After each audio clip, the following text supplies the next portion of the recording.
ఈ గ్యాప్ లో చెట్లు మీదుగా పైన షెడ్ కనపడుతుంది కదా, ఆ షెడ్ అంటే ఆ గ్యాప్ లోకి వస్తాయి. ఒకసారి వెళ్ళాం కానీ గుర్తురా అంటే ఇక్కడ ఆమోదించాల మొత్తం ప్రపోజల్ ఉంది కానీ దాన్ని ఎక్కడ సతీష్ 8.7 కోట్లు కేటాయించారు. వాస్తవంగా అయితే అది సరిపోదు. ఈ ప్రాజెక్టుకి దాదాపు 100 నుంచి 150 కోట్లు అవసరం. అది ఈ పోనీ దీన్ని కేటాయించిన దాన్నైనా పని ఏమైనా మొదలు పెట్టారంటే లేదు. ఇప్పుడు మేము చెప్పదలుచుకుంది ఏంటంటే శాసనసభ సమావేశాలు జరుగుతున్నాయి.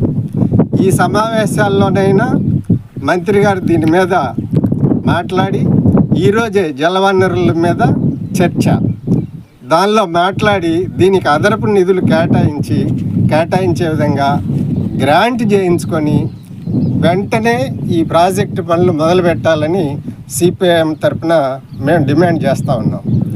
ఈ ప్రాజెక్టు కొన్ని పనులు ఆగిపోయినాయి. ఇప్పుడే మన మిత్రుడు చెప్తున్నాడు 90% కంప్లీట్ అయింది, ఇంకొక 10% ఉందని. 10% ఉంది. అయితే 10%లో చాలా పనులు ఇన్కంప్లీట్గా ఉన్నాయి. ఈ రిజర్వాయర్కి అక్కడ కట్ట ఒకటి కొంచెం కొరవ ఉంది, అది కంప్లీట్ చేయాలి. కాలువలు ఇన్కంప్లీట్గా ఉన్నాయి, పూర్తిగా ఈ కాలువలు కంప్లీట్ చేయాలి.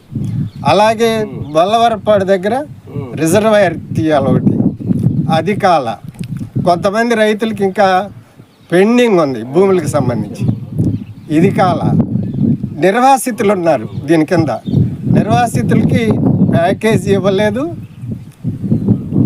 పునరావాసం కల్పించాలి. ఇంకా ఇలాంటి పనులు చాలా ఉన్నాయి.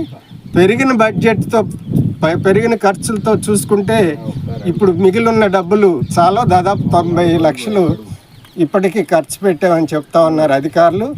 ఇది 1,77,00,000తో అయింది. ఇప్పుడు ఆ కొరవ డబ్బులు ఇస్తే మాత్రం ఇది కంప్లీట్ అవ్వదు.